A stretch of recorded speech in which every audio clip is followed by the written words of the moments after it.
이 시간 우리 오늘 들을 말씀 함께 우리 성경을 읽도록 하겠습니다. 사도행전 4장 23절에서 31절 말씀까지입니다.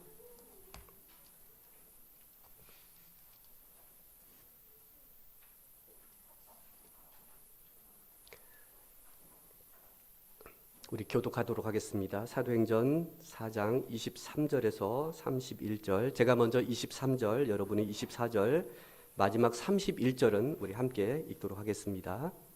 23절, 사도들이 노임에 그 동료에게 가서 제사장들과 장로들의 말을 다 알리니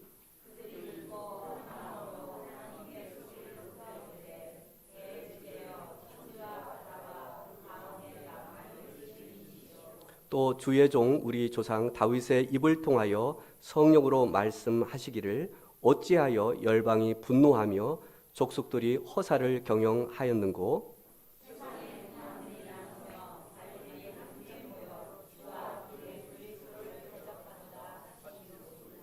과연 헤롯과 본디오 빌라도는 이방인과 이스라엘 백성과 합세하여 하나님께 기름 부으신 거룩한 종 예수를 거슬러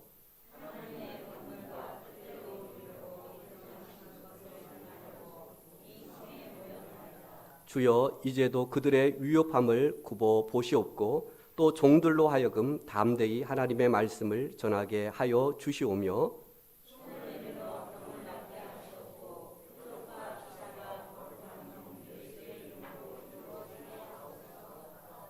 빌기를 다함에 모인 곳이 진동하더니 무리가 다 성령이 충만하여 담대히 하나님의 말씀을 전하니라. 아멘. 이 시간 우리 성서침례대학원대학교 총장님이신 우리 김택수 목사님, 총장님 여러분 뜨겁게 박수로 맞이해 주시면 고맙겠습니다.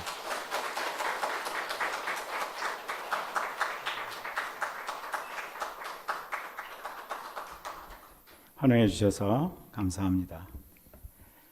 2년 전 우리 42주년 때에도 제가 와서 말씀을 전했는데 이렇게 또 2년 만에 불러주셔서 진심으로 감사드립니다.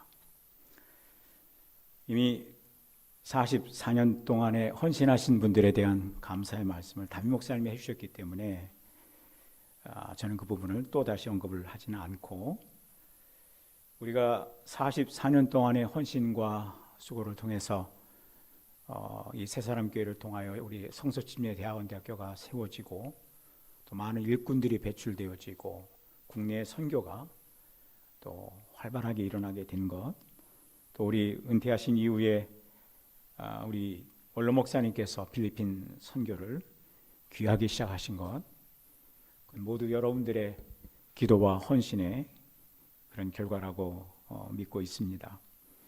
축하와 감사는 마음뿐만 아니라 이제 이 새사람교회가 44주년을 맞이하면서 새로운 새 45주년을 시작을 할 때 한 단계 성장해야 된다는 높은 열망, 기대가 여러분의 마음에 분명히 있으시라고 생각을 합니다. 제가 이곳에 와서 만나는 분들이 저에게 가장 먼저 던지는 질문이 건강하시죠? 입니다. 담임 목사님께서도 건강 어떠세요? 왜냐하면 이제 나이가 들어가고 있잖아요. 그래서 이 얼굴에 어쩔 수 없는 이 검버섯도 생겨나고 이걸 집사람이 좋다고 해서 이 크림을 여러 개 발라봤는데 안 없어지고 그대로 있더라고요. 그래서 이제 하나의 훈장처럼 이렇게 양쪽에 검버섯을 달고 살고 있습니다. 나이 들어가고 있구나. 그래서 사람들의 질문도 건강하냐를 가장 먼저 관심을 갖고 물어보고 또 실제로 제가 50세 때 얻었던 만성 신부전 한 12년 동안 그것을 앓다가 제가 신장 이식 수술을 해서 제 아들의 그 기증한 콩팥을 받아가지고 건강을 회복했죠. 건강을 회복했지만 지난 5년 동안에 하루에 2번씩 면역 억제제라는 약을 복용하고 또 약에는 부작용이 있어요. 그래서 머리카락이 많이 빠지는 탈모 현상도 이건 횡행해졌습니다. 탈모 현상도 일어나고 또 그 약에서 타크로벨이라고 하는 약과 또 스테로이드를 복용하는데 그것이 이제 혈당을 오르게 합니다. 그래서 당화혈색소를 항상 긴장을 하고 또 꾸준히 이제 운동을 해야 되고 식단도 조절을 해야 되는 거죠. 건강하냐? 아주 중요한 질문입니다. 건강하지 못하면 제가 좋아하는 월악산도 올라갈 수가 없습니다. 이제는 집 앞에 있는 작은 높이의 산에 만족해야 되고, 학교 뒤에 있는 대명산이 154m인데 154m 올라가는 것도 힘겨울 수 있습니다. 그러나 월악산에 올라가면 눈앞에 엄청나게 멋있는 장면이 활짝 펼쳐지게 됩니다. 지금 설악산 가야 될 시즌 아닙니까? 지리산. 건강하면, 다리가 건강하면, 심장이 튼튼하면 어디든지 어떤 산도 우리가 오를 수 있게 됩니다. 그러나 건강하지 않으면, 노쇠해져 가면, 관절이나 우리 모든 기능들이 약화되면 그 기능들이 한계가 있어서 이제 우리가 꿈꿔왔던, 우리가 기대했던 그런 삶을 더 이상 오를 수 없고 점점 우리의 기대를 낮추며 살아가게 되는 모습을 보게 됩니다. 학교 총장으로 있다가 보니까 많은 교회들을 방문하게 됩니다. 우리 성서침례교회만이 아니라 지난 8월 한 달 동안에는 장로교회에서 초청들을 받아가지고 말씀들도 전하게 되었습니다. 그런데 이렇게 교회들을 가 보니까 혼수 상태에 빠져 있는 교회들이 있습니다. 죽어가는 교회가 있습니다. 그리고 사라지는 교회가 있고, 분열하는 교회도 있고, 예배의 감동이 점점 줄어들어서 한때 교회가 좋다, 말씀이 좋다, 찬양이 좋다, 기도회가 좋다, 성도들이 너무 좋다며 열심히 섬겼던 사람들이 점점 교회 주변을 맴돌고 간신히 주일 예배를 지키는 분들이 늘어나는 교회들이 있는 것을 봅니다. 점진적으로 쇠퇴하는 교회들을 봅니다. 지난 5월에는 한 교회를 갔는데 그날이 교회 창립주일이자 교회를 문 닫는 날이었습니다. 20년이 조금 넘게 그 교회가 세워졌는데 그 교회는 한두 가지 문제가 아니라 많은 문제들이, 목회자들은 신실하고 원로 목사님과 또 후임 목사님, 담임 목사님이 굉장히 착하신 분들이고 참 순수한 분들이고 돈에 대한 욕심도 없고 명예에 대한 욕심도 없는 분들이었지만 또 다른 여러 가지 문제점들 감당하지 못하고 또 건축에서 나온 미래의 큰 교회들을 생각하면서 빚을 얻어서 어렵게 장만한 땅들, 그 빚을 갚아나가지 못하는 가운데 많은 어려움들을 겪고 결국은 그 땅을 팔아서 빚잔치를 하고 나니까 아무것도 남아있지 않은, 그래서 그날 가서 예배를 드리고 간단히 라면으로 점심을 먹고, 창립주일인데 라면으로 점심을 먹고 회의를 하는데 회의를 참석했어요. 그랬더니 담임 목사님께서 이제 우리가 여기 건물을 다 헐고, 이번 주 안으로 건물을 다 헐고 이 땅을 팔아서 빚잔치를 하고 아무것도 없는데 그 다음 우리가 어떻게 해야 됩니까? 라고 했을 때 성도들은 많은 분들이 이제 그냥 주변에 있는 교회들로 출석하는 것으로 이야기가 되는 것을 보면서 아주 안타까운 그런 마음을 안고 돌아온 기억이 불과 몇 달 전에 그런 모습이기도 합니다. 또 어떤 교회는 가니까 목사님께서 교회 성장에 대한 열망이 지나친 나머지, 너무 큰 나머지 성도들보다 너무 많이 앞서가셨어요. 성도들과 함께 이렇게 맞춰놓은 오카리나 연주를 볼 때 그 아름다운 반주와 예말 반주에 맞춰서 너무 화음이 정확한 음정으로 그렇게 되어진 것 같이 목회자와 집사님과 성도들이 함께 이렇게 맞춰서 한 마음으로 나가야 되는데 목사님의 마음은 교회 성장에 대한 열망이지만 너무 앞에 달려가고 뒤에는 성도들 너무 뒤에 오면서 그 간격이 점점 벌어지다 보니까 서로가 서로에게 지치는 가운데 결국은 그 담임 목사님이 7년 만에 교회를 사임하게 되는 그런 교회도 다녀왔습니다. 또 어떤 교회는 가니까 원로 목사님께서 사역을 참 잘하시고 교회를 잘 성장시키셨는데 은퇴하신 이후에 이 원로 목사님이 점점 교회에서 더 많이 좀 예우를 해주고 더 많이 대우를 해주고 더 많이 생활비를 보태주었으면 하는 그런 바람들이 점점 커져가면서 거기서 오는 긴장과 갈등이 있었던 이런 교회도 가보게 되었습니다. 그래서 건강하십니까? 라는 질문은 정말 중요한 질문이다. 교회가 44년을 맞이했는데 사람으로 말하면 44살이 되었으면 이건 정말 인생의 좋은 시기입니다. 44살, 제 젊은 날에 44살 생각하면 42살에 지금 사랑민교회를 개척을 했습니다. 한 번도 쉬는 날이 없이 일주일에 반은 학교에 가서 사역을 하고 반은 교회를 개척했습니다. 왕성하게 저녁 11시까지 교회에 남아서 말씀을 준비하고 성경 공부를 지도하고 인도하고, 그리고 가서 잠깐 눈을 붙이고 새벽에 일어나서 새벽 기도를 인도했던 44살이었습니다. 교회가 많이 성장을 했던 시기입니다. 그러나 동시에 그렇게 자기를 완전히 잠도 못 자고 헌신하면서 조금씩 나도 모르게 몸이 병들어 갔던 나이이기도 했습니다. 결국은 50세에 버티지 못하고 쓰러지게 된 것이지요.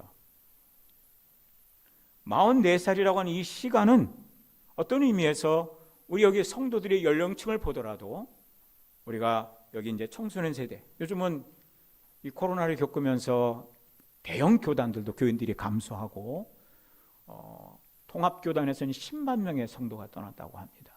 합동수도 마찬가지입니다. 수도권에 있는 교회들의 64%가 주일학교가 없습니다. 다시 말하면 교회들의 미래가 없다는 이야기죠.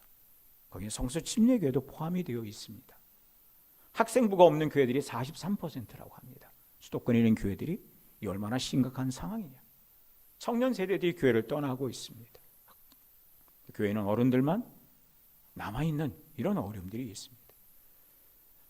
자, 어른들만 남아서 옛날 일들만 회상하고 옛날에 좋았던 것만 추억하고, 우리가 건강한 사람이 갖고 있는 그 기능이 있지 않습니까?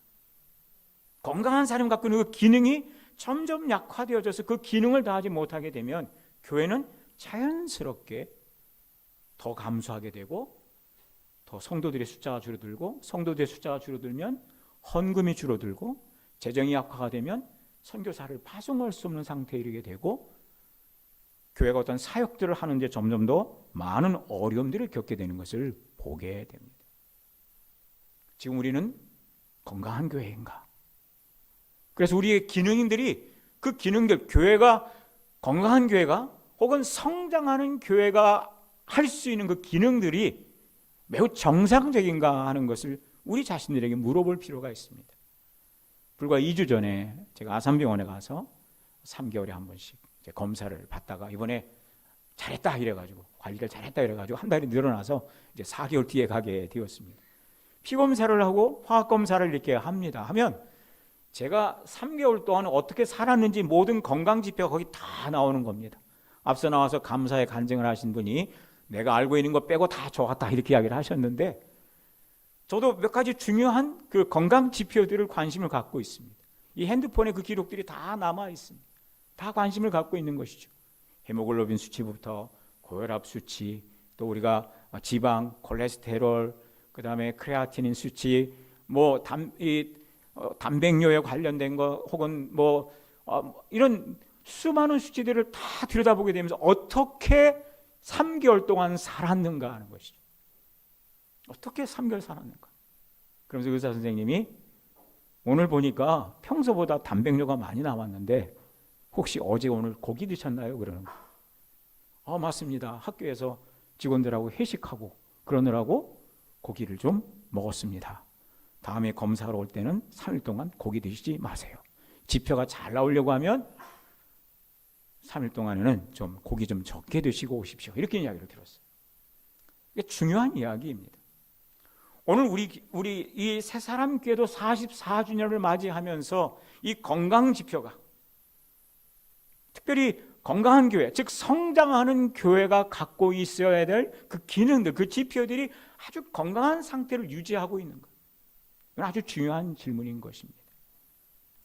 오늘 저희들이 본문에 보면 우리는 이 본문에 나타나는 상황들이 매우 어려운 상황인 것을 보게 됩니다. 여러분, 제가 2년 전에 와서 했던 설교의 제목 기억하시는 분 계신가요? 그때 안주할 것인가 부흥할 것인가였어요. 그리고 2년 전에 했던 본문 기억하시나요? 오늘 본문하고 똑같은 본문입니다. 제가 우리 담임 목사님께서 새해가 시작되자마자 저에게 전화를 하셔가지고 올해 창립주일에 말씀 전해주시오라고 부탁을 받고 기도를 계속 해오다가 결국은 기도하면서 이 본문과 씨름하고 조금 씨름하다 결국 이 본문을 선택을 하게 되었어요. 같은 본문을 제가 가지고 오늘 말씀을 전하게 되는 것입니다. 여기 사도행전 4장 31절에 교회가 성장하는 아주 중요한 그 기능, 지표, 아주 중요한 첫 번째 지표를 보여줍니다. 이것이 건강해야 그 다음 기능들도 잘 할 수 있기 때문에 아주 중요한 지표를 보여주고 있는데, 이게 31절 말씀에 보면 이렇게 나옵니다. 빌기를 다음에 모인 곳이 진동하더니 무리가 다 성령이 충만하여 담대히 하나님의 말씀을 전하니라 그랬습니다. 빌기를 다음에, 따라서 하겠습니다. 빌기를 다음에. 자, 이 초대교회가, 특별히 사도행전에 보면 1장에서 28장까지 기도하고 있는 것과 관련된 사람들, 기도와 관련된 본문들이 38회 이상 나오게 됩니다. 사도행전 전체를 관통하고 있는 사도들의 역사, 성령의 역사, 잃어버린 영혼을 구원하는 놀라운 복음의 확장 속에 항상 모든 하나님의 역동적인 역사하심 속에 기도하는 사람들, 기도하는 모임, 기도하는 시간이 있었다고 하는 것을 강조하고 있는 것입니다. 오늘 설교하기 전에 이제 저희 집에 저는 설교 이렇게 프린트해서 쓰는 종이 원고를 좋아하는데 저희 집 프린터가 좀 문제가 있어가지고 오늘은 이걸 들고 왔습니다. 근데 이게 별로 저는 이렇게 설교할 때 별로 잘 사용 안 합니다. 강의할 때는 노트북으로 하고 이걸 하는데 익숙하지가 않은 거예요. 여기 와서 집에서 나름대로 원고를 딱 뜨게 이렇게 만들었는데 이거 안 되는 거예요. 그래서 깜짝 놀랐어요. 전원을 연결하니까 이렇게 원고가 잘 이렇게 뜨게 되었습니다. 이 기계는 전원이 들어오지 않으면 그 역할을 할 수가 없습니다. 무겁기만 무겁고 쓸모없는 것입니다. 전원이 들어올 때만 그 기능을 다 하게 되어 있습니다. 빌기를 다음에라고 하는 말은 교회가 기도했다는 뜻입니다. 교회가 어디에 연결되어 있다는 것입니까? 하나님께, 하나님의 능력에.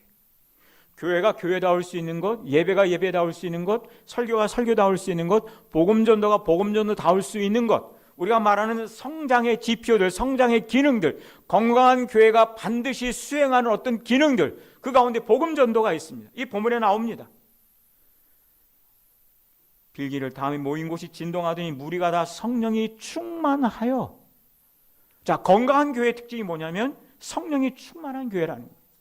성령이 충만한 지도자, 성령이 충만한 집사님들, 성령이 충만한 찬양대원들, 성령이 충만한 회중들, 성령이 지배하는, 성령이 이끌어 가시는, 성령께서 역사하시고 있는 현장이 바로 건강한 교회의 특징이라고 했어요.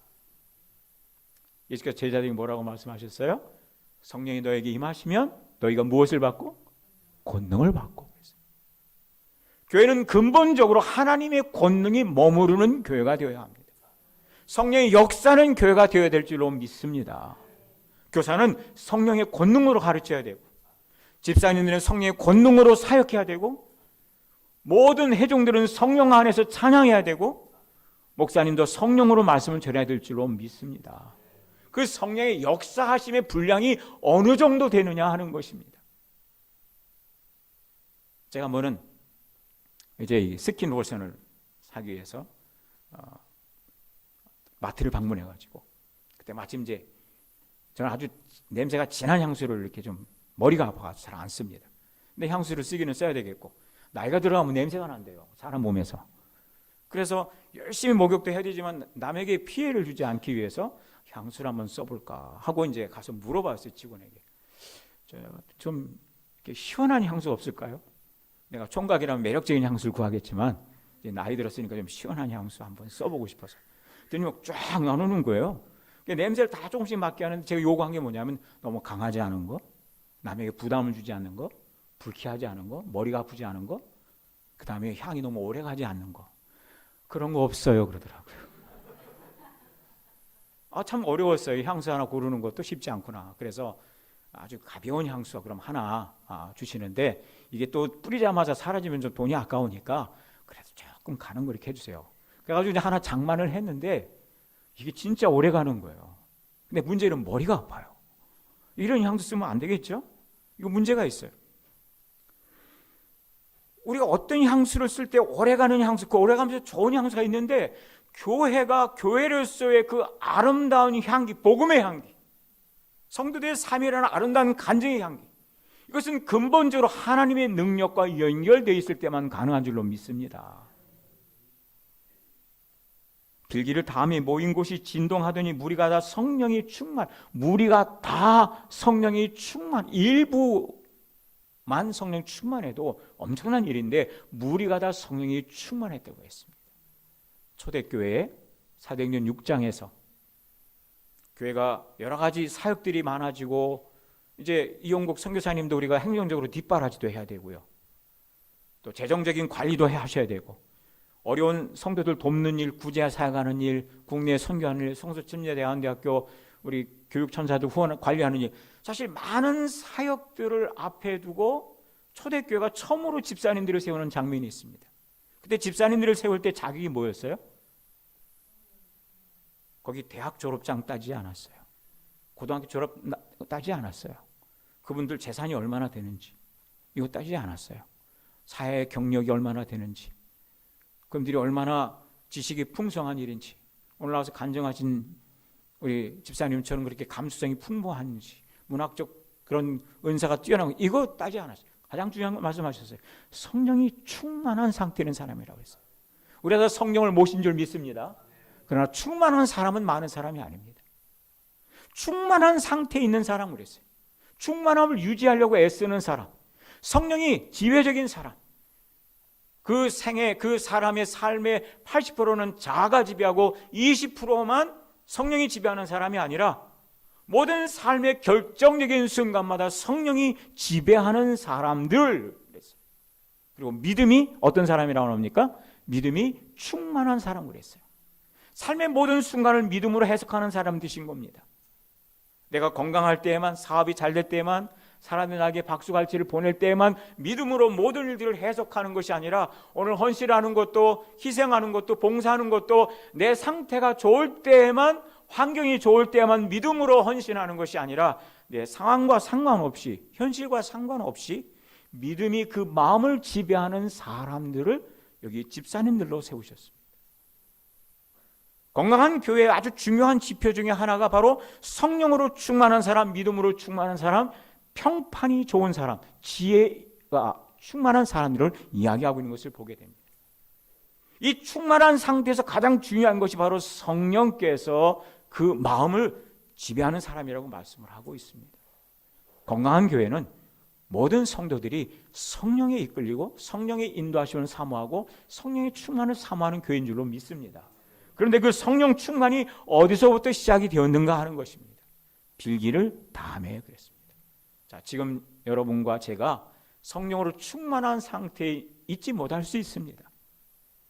우리가 성령을 영접하고 모시는 것은 평생에 한 번에 일어납니다. 그리고 다시는 성령이 떠나지 않습니다. 그러나 충만하냐 충만하지 않느냐는 것은, 이것은 매일 반복되어질 수 있는 것이고, 충만하지 않은 상태에 있다가 다시 충만함을 회복할 수 있다고 하는 것이 성경에서 가르치고 있는 교훈인데, 지금 이 현재 내 상태는 성령의 충만한 상태이냐 그렇지 못하냐 하는 것입니다. 우리가 성령으로 충만하지 못하면 어떤 사람이 되기 쉬워요? 육신적인 사람이 됩니다. 육신적인 말을 합니다. 육신적으로 판단합니다. 육신적인 선택을 합니다. 육신적인 결단을 합니다. 교회의 지도자들이 육신적이 되어버리면 교회는 어려워집니다. 분열됩니다. 나누어지게 됩니다. 쇠약하게 됩니다. 성령의 목소리가 아니라 헌신을 많이 한 분들의 목소리가 커지기 시작합니다. 헌금을 많이 한 분들의 목소리가 커지기 시작합니다. 그분들의 이야기가 의사를 결정하게 되고 교회의 사역들을 선택하게 만들게 됩니다. 우리가 성령으로 충만하지 않고 자아가 충만할수록 교회는 점점 하나님의 교회가 아니라 사람의 교회가 되고, 성령의 역사하시는 교회가 아니라 사람들이 앞에 나서서 움직이면서 교회에 상당한 문제들이 일어나는 교회들이 되는 것을 볼 수가 있습니다. 우리 목회자는 지금, 우리 사역자들은, 우리 집사님들은, 교사들은 지금 성령 충만한 상태에 있는가? 우리 그 다음 말씀을 보십시오. 뭐라고 이야기를 하고 있습니까? 빌기를 다음에 모인 곳이 진동하더니 무리가 다 성령이 충만하여, 그 다음에 무엇을 했습니까? 담대히 하나님의 말씀을 전하니라 그랬습니다. 성장하고 있는 교회의 또 다른 표지가 뭐냐면, 건강한 집회의 또 다른 표지가 뭐냐면 바로 복음 전도의 활성화입니다. 성령이 역사하시니까, 성령이 그 마음을 지배하니까 다시 그들의 마음속에 이뤄진 영혼을 사랑하는 마음을 부어주시니까 자연스럽게 성도들이 나가서 담대히 하나님의 말씀을 전하니라 이렇게 나오고 있습니다. 자, 지금 우리는 담대히 하나님의 말씀을 전하는 교회입니까?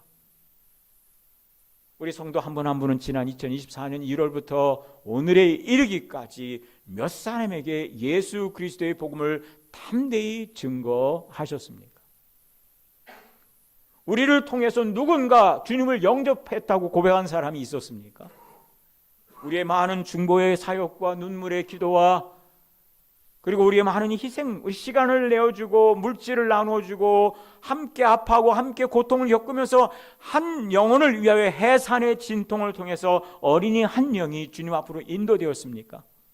청소년 한 명이, 우리 가족 누군가가 주님 앞으로, 십자가 앞으로 이 예배 속으로 인도함을 받았습니까? 감소하는 교회들, 혼수 상태에 빠진 교회들, 수많은 교회들, 미국과 한국을 다 동일하게 전도하지 않는 교회는 죽습니다. 미국 교회의 88%가 죽어가고 있는 교회들이 있는데 그 교회들의 공통점이 전도하지 않는 겁니다. 전도의 기능이 멈춰져 있는 것입니다. 전기가 나가버린 것입니다. 더 이상 복음을 전하지 않고 있는 것입니다. 찬양하는 거 좋아합니다. 저도 찬양 정말 좋아합니다. 그러나 전도하지 않는 사람들, 교제하는 걸 좋아합니다. 함께 모여서 삶을 나누고 어떻게 주님에게 힘을 주셨는지 위로하고 격려하고 저도 좋아합니다. 그러나 불신자들에게 다가가지 않은 교회, 불신자들의 생각이 다릅니다. 관점이 다릅니다. 가치관도 다를 수 있습니다. 대화가 잘 안 될 수도 있습니다. 아니 왜 교회에다가 헌금을 해? 왜 11조를 해? 왜 그렇게 살아? 이렇게 어려운 시대라고 말하는 사람들과 돈 문제 이야기가 어려울 수도 있습니다. 그러나 불신자들에게 용기를 내서 다가가지 않는 교회는 영혼을 얻는 일에도 성공할 수가 없는 것입니다. 성경에 보면 복음 전도의 가장 강력한 전도자가 성경에서 성령 하나님이라고 말씀하고 있습니다. 주께서 구원받는 사람을 날마다 교회에 더하시니라 이렇게 사도행전에서 말씀을 하고 있죠.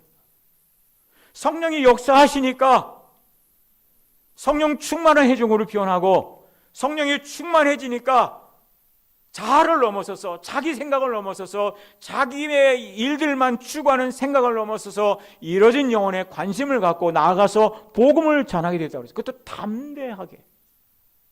여러분 이 초대교회 했던 이 기도회가 이 사도행전에 나오는 가장 긴 아주 강력한 그런 기도회 중에 하나인데 이분이 뭐라고 기도했어요?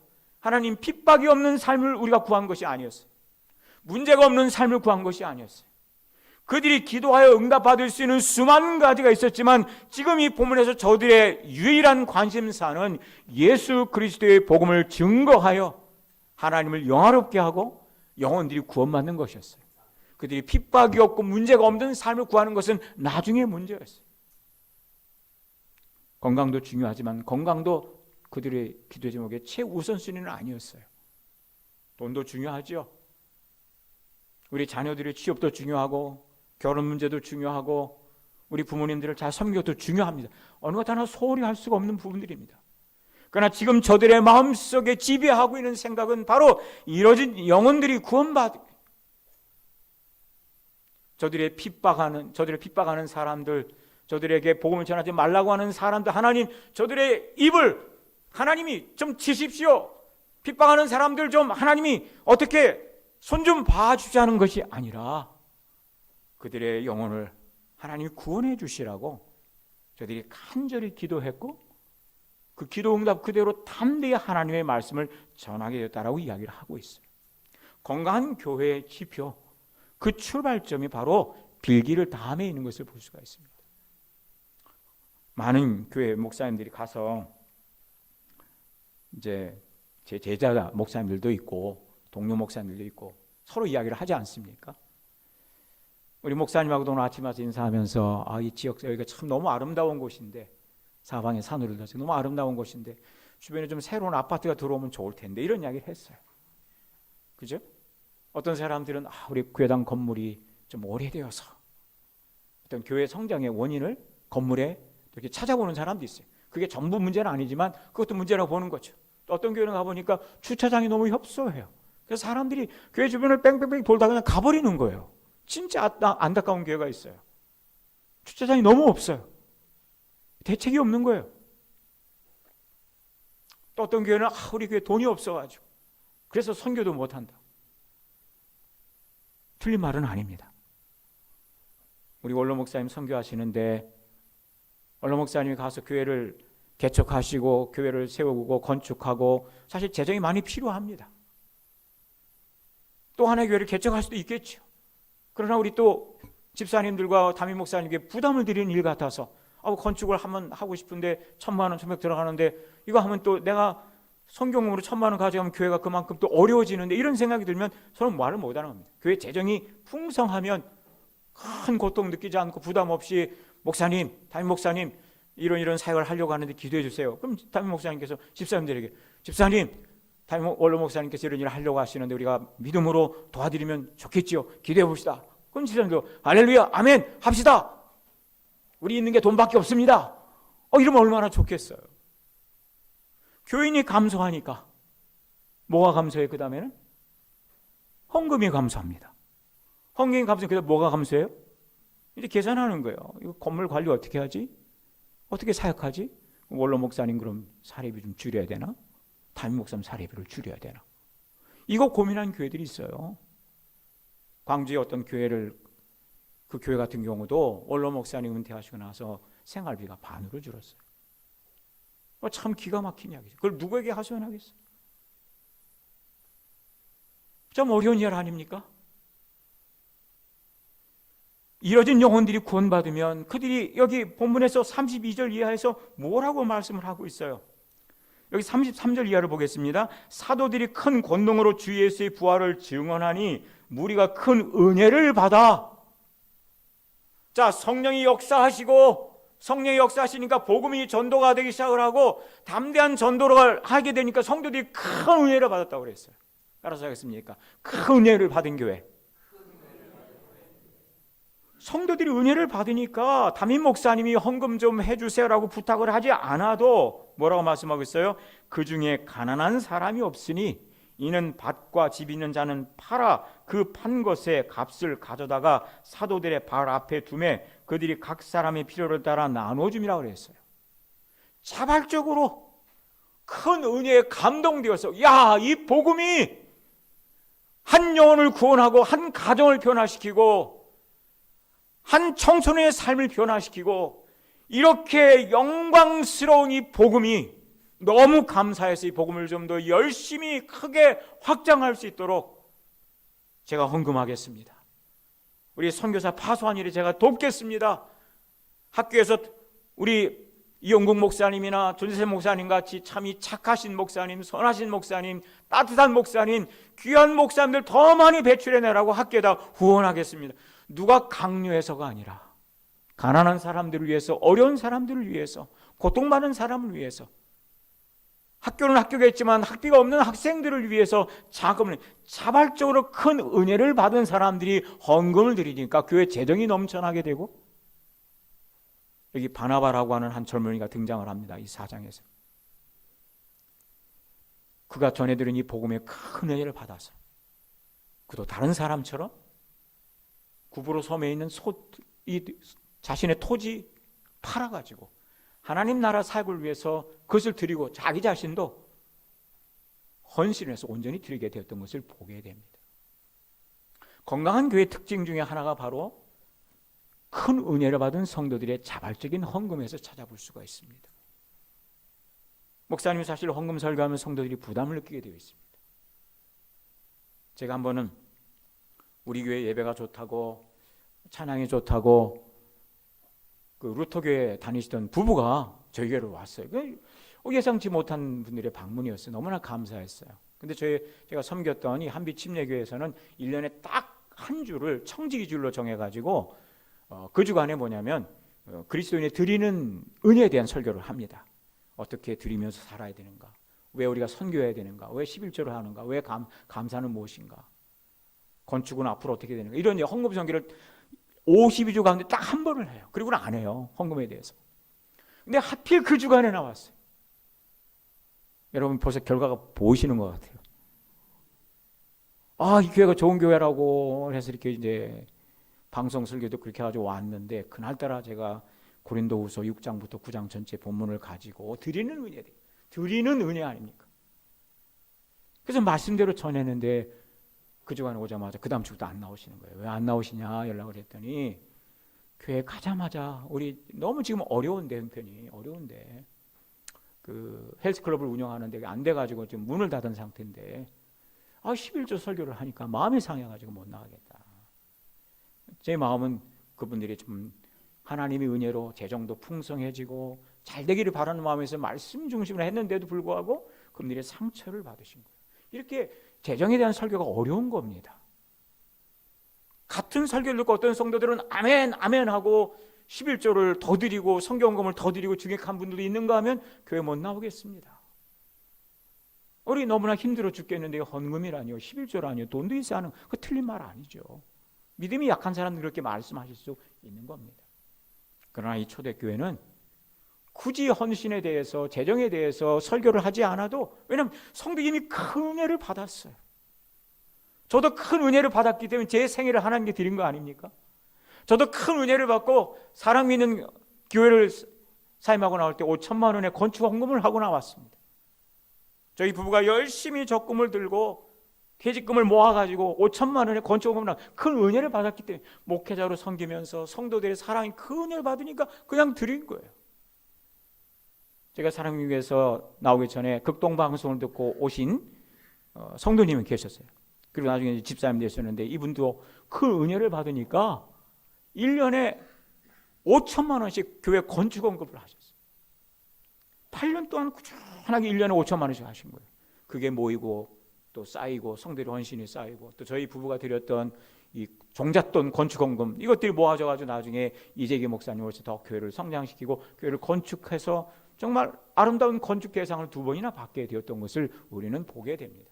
은혜를 받으니까 우리도 어렵지만 쓸 때가 많지만 너무나 많지만 큰 은혜를 받으니까 제가 한빛침례교회에서 사임을 하고 2년 전에도 그런 말씀 드린 기억이 납니다만 우리 교회가 선교사 가정도 2가정이나 파송을 했고 또 제가 학교 총장이라 학교도 많이 후원하고 또 제가 학교 사역을 병행하다 보니까 이 동역 가시는 목사님들이 많아요. 부목사님이 이제 2분, 3분 계셨어요. 인건비가 많이 나가잖아요. 사례가 많이 나가잖아요.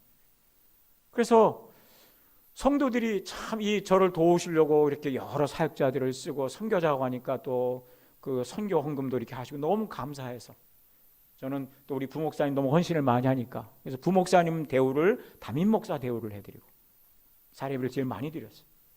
그리고 저는 학교에서도 조금씩 받으니까 또 학교를 많이 후원해 주시니까 고마워서 제 사례비를 전도사 대우로 했어요. 교회 서열 4번째입니다. 사례비 서열. 부목사님 제일 많이 드리고 그리고 은퇴할 때 이 만성신부전 이 금이간 목사를 데려다가 15년을 채워서 정년 퇴임까지 하고 명예 목사로까지 세워준 여러분의 은혜가 너무너무 고마워서 제가 그때 퇴직금을 안 받겠다고 했어요. 근데 교회들이 나중에 사랑헌금을 했는데 제가 받아야 할 퇴직금보다 2배가 나왔어요. 엄청난 헌금이 나왔어요. 가난한 성도 한 번엔 1,000만 원을 했어요. 왜 이렇게 했어요? 제가 하라고 해서 한 게 아니에요. 큰 은혜를 받으니까. 큰 은혜를 받으니까. 야, 이 교회 괜찮은 교회다. 어떤 교회들은 은퇴할 때 전별금 많이 달라고 막 7억씩 10억씩 요구하는 교회가 있는데 이 교회는 담임 목사가 퇴직금도 안 받겠다고 하고 또 부목사 일을 많이 하고 부목사 급여를 담임 목사처럼 예우를 해주고 담임 목사는 반동가리만 받고 이 교회는 참 물질에 대한 욕심이 사역자들이 없는 교회다. 그리고 교회가 어려운데도 선교사 2가정을 후원하고 있고 너무나 감사한 교회다.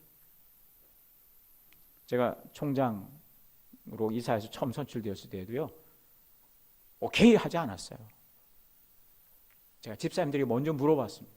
집사님들을 존중해서 집사님들 제가 총장으로 이사해서 선출한다고 하는데 제가 총장으로 선출되면 학교에다가 좀 후원을 더 많이 해야 될 텐데 괜찮겠습니까?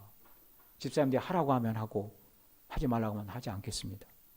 그렇게 했어요. 집사님들이 하라고 하시더라고요.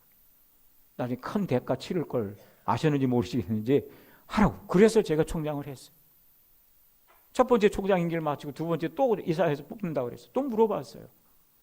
하세요. 세 번째도 마찬가지였어요.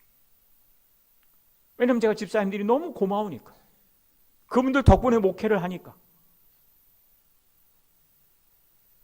큰 은혜를 받으니까 자발적으로, 희생적으로 저도 드리고 성도를 드리고 계속 후원을 하게 되는 거죠. 여기 건강한 교회 지표 중에 하나가 뭐냐면 은혜를 받은 성도들이란 자발적인 헌금이에요. 모든 회중들이 복음이 주는 그 은혜, 하나님 은혜에 감동되어서 모든 성도들이 믿음으로 온전한 11조를 드리고 또 믿음으로 선교헌금을 드리고 믿음으로 우리 영국 선교사님 더 많이 선교, 더 역동적으로 하시라고 더 선교헌금도 드리고 우리 큰 은혜를 받아서 드리는 은혜가 더 크게 늘어나는 교회가 되길 주의 이름으로 축원합니다. 건강한 교회들, 성령 충만함, 그리고 담대한 복음 전도, 그리고 큰 은혜를 경험하고 그리고 불신자들이 주님께 돌아오고 또 재정이 증가하면서 바나바 같은 헌신자들이 늘어나고 여러분 우리 성수 침례교회뿐만 아니라 얼마 전에는 이 분당 예드림교회 장로교회에 가가지고 제가 설교를 했는데요.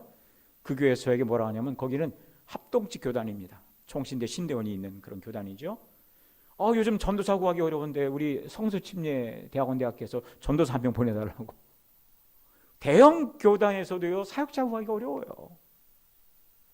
그래서 신학교 문 닫는 학교들이 생겨나고 감리교 계통의 학교가 3개가 있는데 목원대학교, heb성신학교, 감리교 신학대학원 이 세 학교가 지금 신입생을 못 구해가지고 세 학교를 하나 통합을 하려고 하고 있어요. 하나의 학교. 이 시대 어려움 중에 하나는 뭐냐면 헌신자들이 점점 줄어들고 있는 거예요. 자신의 생애 전체를 들여서 주님과 그의 나라를 위하여 명예도 좋지만 명예도 아니고 돈도 좋지만 돈도 아니고 2차적인 것이고 3차적인 것이고 내가 좋은 집 사는 것도 물론 좋겠지만 그것도 관심사가 아니고 하나님의 말씀을 전하는 일에 영혼을 구원하는 일에 제자 훈련하는 일에 모든 가치를 두고 하나님의 부르심에 너무 기뻐하면서 헌신하는 젊은 세대가 점점 없어지고 있는 거예요. 성수침례교회는 너무 심각합니다. 교회 숫자가 많지 않잖아요. 자, 우리 새사람교회는 주님과 그의 나라를 위해서 목회자로 선교사로 성경교사로 헌신한 사람들이 지금 열심히 나오고 있습니까? 목사님이 뒤를 이어서 헌신할 목회자가 지금 여기 누군가 양육되고 키워지고 있습니까? 제가 한빛침례교회 가자마자 제일 먼저 한 일이 언젠가 어느 때가 내가 은퇴할 날이 올 테니까 그때를 대비해서 좋은 후보자들을 좀 많이 구비해 놓자 그랬어요. 예비해 놓자 그랬어요. 그 계획 중에 하나가 당시 청년이었는데 미국 유학을 보내서 4년 동안 한빛침례교회에서 학비를 지원했어요. 그리고 그가 돌아와서 부목사로 9년을 생활하다가 다른 부목사님들과 함께 경쟁을 하면서 그분이 결국은 담임 목사가 되었어요. 지금 우리 교회는 영국 목사님, 전재산 목사님 그 뒤를 이어서 헌신할 아름다운 목회자 후보생들이 지금 눈에 띄고 있습니까? 보이고 있습니까? 길러지고 있습니까? 우리가 바라보고 있습니까? 4년 뒤, 8년 뒤, 10년 뒤 언젠가 어느 때인가 이제 저도 곧 이제 세 번째 총장 임기가 이제 2년 6개월 정도 남았습니다만은 이 무대에서 떠날 날이 옵니다. 더 유능한 사람을 세워둬야 되겠죠. 더 유능한 사람을 더 사역을 잘해주는 환경을 만들어 놓고 떠나야 되지 않겠습니까? 이 남은 기간 동안에 전대산 목사님을 넘어설 수 있는 이용문 목사님을 넘어설 수 있는 능가하는 미래의 문제들에 대처하고 직면하고 리더십을 발휘하고 하나님의 강력한 지도를 가지고 이 교회를 이끌어갈 수 있는 다음 세대 지금쯤은 청년 중에 아니면 중학생 중에 고등학생 중에 30대 중에 누군가가 우리 눈에 띄어서 구비되어지고 기도를 받고 사랑을 받고 훈련의 과정을 가도록 우리가 준비하고 있어야 될 때가 아니겠습니까? 한 가정에도 요즘 젊은 이 40대 막 결혼해가지고 사회생활하고 경력 쌓고 그러다 보니까 이 출산 시기를 놓친 젊은이들이, 그래서 막 41살, 42살이 돼가지고 아기를 낳으면 잘 안 되니까 시험관 아기를, 제 주변에서도 좀 몇 사람이 시험관 아기를 하고 있어요. 한 가정도 2번 실패했다가 저희 교회 부목사님이셨던 이민호 목사님도 처음에 실패하고 이제 가져서 이번 10월 말에 출산을 드디어 하게 되었어요. 얼마나 감사한지. 또 제 친구 목사의 딸 정승현 목사님의 그 따님도 미국에서 경력 쌓고 막 회사에 높은 지위까지 올라갔는데 지금 41살이에요. 거기도. 근데 안 되는 거예요. 실패하고 또 실패하고. 그래서 이제 마지막이라고 생각하면서 아예 미국의 직장 생활을 잠시 내려놓고 나와가지고 여기서 6개월 동안 병원 근처에 방을 얻어서 이제 아기를 어떻게 가져오려고 노력을 되게 많이 하고 있습니다. 한 가정의 아이가 태어나면 얼마나 큰 기쁨이 됩니까? 그래서 아기가 생긴 사람들의 카톡 프로필을 보면 전부 다 부인 사진도 없어. 전부 다 손주 사진이야. 전부 다 아들 사진이고 딸 사진이에요. 자기가 없어져요. 미래가 보이니까. 우리 교수님들 중에서도 손주가 태어난 가정 교수님들은요, 프로필이 전부 다 손주 사진으로 바뀌었어요.